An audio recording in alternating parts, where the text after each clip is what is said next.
Tu réussis pas à atteindre tes objectifs, peut-être que tu travailles dur, mais tu vois pas vraiment les résultats que tu attends. Ou peut-être que tu vois d'autres personnes rendre les choses tellement faciles et tu te demandes, peut-être que je suis juste pas talentueux du tout. Dans Blue Lock, les joueurs sont classés comme des génies, ceux nés avec un don incroyable, soit comme des prodiges, des personnes qui utilisent la logique et la stratégie pour rivaliser avec les génies, voire même les surpasser. Comprendre lequel tu es, ça pourrait être la clé pour débloquer ton potentiel. Et c'est pourquoi dans cette vidéo, je vais t'expliquer ce qui fait un génie et comment comprendre lequel tu es peut t'aider à reprendre le contrôle de ta propre évolution. Qu'est-ce qu'un prodige? Pendant longtemps, honnêtement, j'avais l'impression de pas être bon à quoi que ce soit. Je veux dire, j'étais intelligent, mais j'étais pas le plus intelligent. J'étais athlétique, mais pas le plus athlétique. J'étais juste moyen dans beaucoup de choses, mais jamais exceptionnel dans aucune d'entre elles. Et peut-être que tu te sens pareil parfois. Tu fournis des efforts, tu étudies différentes stratégies, tu suis les conseils, mais peu importe l'effort que tu mets, tu sembles jamais atteindre ce niveau de génie dans une discipline. Pendant ce temps, il y a d'autres personnes qui semblent faire tout paraître facile, comme s'ils étaient nés avec ça. Et c'est exactement ce avec quoi les prodiges luttent souvent. Ils sont pas naturellement doués d'une manière évidente. Donc leur seule voie pour avancer, c'est à travers une adaptation, une stratégie de fou. Isagi de Blue Lock est un exemple parfait. Il a pas de talent unique qui ressort vraiment, alors il compte sur sa conscience spatiale et son jeu logique pour réfléchir et surclasser ses adversaires. Et la même chose peut être dite pour Kaiser, dont l'utilisation de la logique lui permet d'être au bon endroit au bon moment, peu importe la situation. Le vrai problème de beaucoup de prodiges, c'est que juste la stratégie, ça suffit pas pour combler l'écart. Ils doivent réellement appliquer leur stratégie et leur adaptation ou risquer de rester bloqués dans la même situation pour toujours. La solution, c'est que les prodiges, ils doivent commencer à agir en fonction de leur analyse au lieu de simplement y réfléchir. C'est-à-dire, Isagi s'est pas contenté de regarder passivement. Il a appliqué ce qu'il voyait, appris et développé sa métavision et la technique du two-gun volley pour pouvoir encore rivaliser à un niveau supérieur. Et dans la vraie vie, pense à la plupart des entrepreneurs. Ils se contentent pas d'étudier les affaires et de dire ok c'est bon. Ils prennent des risques, ils s'adaptent, ils itèrent et ils incarnent l'idée de Kaizen, dont j'ai peut-être déjà parlé sur cette chaîne. Si tu t'identifies comme un prodige, c'est que tu te sens bloqué. Alors je veux que tu te poses cette question. Est-ce que tu te contentes d'étudier ou est-ce que tu appliques réellement ce que tu as appris? Je suis désolé de te couper dans cette magnifique vidéo que j'ai faite et j'espère qu'elle te plaît parce que j'ai passé du temps à la faire. Il y a un truc que je voulais te dire. S'il y a bien un truc dans lequel je suis passé très bon, voire goated, c'est du fait de transformer quelqu'un avec un physique moyen au physique de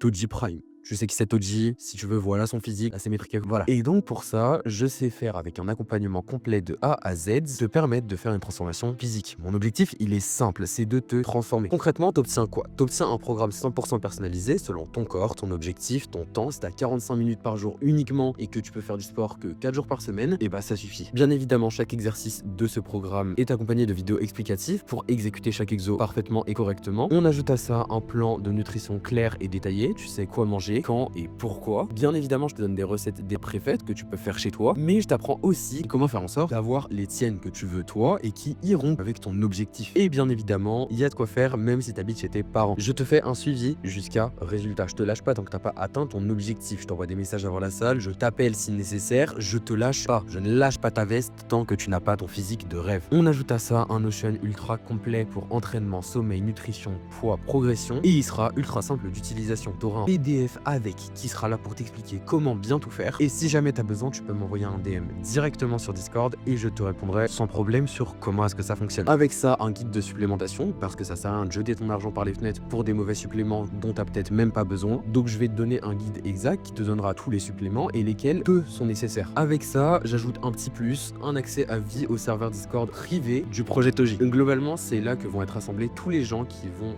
faire partie de cet accompagnement. Je prends pas forcément beaucoup de monde et tout ça parce que je veux pouvoir avoir la meilleure délivrabilité possible, en tout cas pour un début d'accompagnement quoi. Le but c'est pas de t'entraîner comme un bodybuilder inutile, le but c'est de construire un physique de combattant, un physique sec, un physique dense, un physique d'un mec qui impose le respect. Il y a tout qui est adapté à toi, ton emploi du temps, ton niveau, tes contraintes et c'est pas des programmes génériques. Je suis pas là pour faire du bullshit, c'est vraiment 100% personnalisé. Je te fais un suivi réel, c'est pas des messages automatiques que je t'envoie à chaque fois. On avance ensemble, step by step, jusqu'à ce que tu arrives à ton résultat. Ce que je te garantis, moi, c'est le succès. Pourquoi? Tant que t'as pas atteint ton physique de rêve, je m'arrêterai. Avertissement, juste comme ça, le prix augmente toutes les 10 ventes, donc plus t'attends, plus tu payes. Je prends pas non plus beaucoup de monde parce que, comme je l'ai dit, je veux pouvoir faire une délivrabilité au maximum de sa valeur. Si jamais ça t'intéresse, le lien est en description. Je te laisse cliquer dessus pour aller voir. C'est un kit qui transforme ton physique en actif rentable parce que la discipline, c'est une valeur dans tout ce que tu fais. Donc si tu veux devenir Toji, arrête de scroller, clique, prends et tu te transformes pour de vrai. Le lien est en description, mais je te laisse quand même regarder ma vidéo jusqu'à la fin parce qu'elle est cool quoi, j'ai passé du temps dessus, s'il te plaît. Peut-être que tu te trouves de l'autre côté du spectre. Peut-être que tu as toujours eu une capacité naturelle, que ce soit la créativité, l'athlétisme ou même la résolution de problèmes. Et quand tu es dans ton élément, les choses coulent de manière fluide. Tu sais pas toujours comment tu fais, mais quand le moment arrive, tu fais. C'est ça être un génie. Et Blue Lock nous donne des exemples incroyables. T'as Nagi et son contrôle de balle impossible, Bachira avec son style de jeu imprévisible, et bien sûr Barreau, le roi malveillant, dont le style de jeu laisse tout le monde confus. Ces joueurs, ils jouent pas simplement au jeu, ils le redéfinissent. Et dans la vraie vie, tu peux voir ça dans toutes les professions, que ce soit des artistes, des musiciens, des athlètes, ils créent toujours des choses que personne ne peut reproduire et ils élèvent souvent les standards de leur profession. Mais bien sûr, il y a un problème, le talent seul n'est souvent pas suffisant. Beaucoup de génies rencontrent des difficultés qui se retrouvent face à une concurrence qui les force à jouer en dehors de leur zone de confort, quelle que soit la discipline. Et Nagi, c'est un exemple parfait. Son talent l'a porté pendant toute son aventure à Blue Lock. Mais lorsque des joueurs comme Isagi ou Rin ont perturbé son rythme, il a réalisé que ses compétences seules,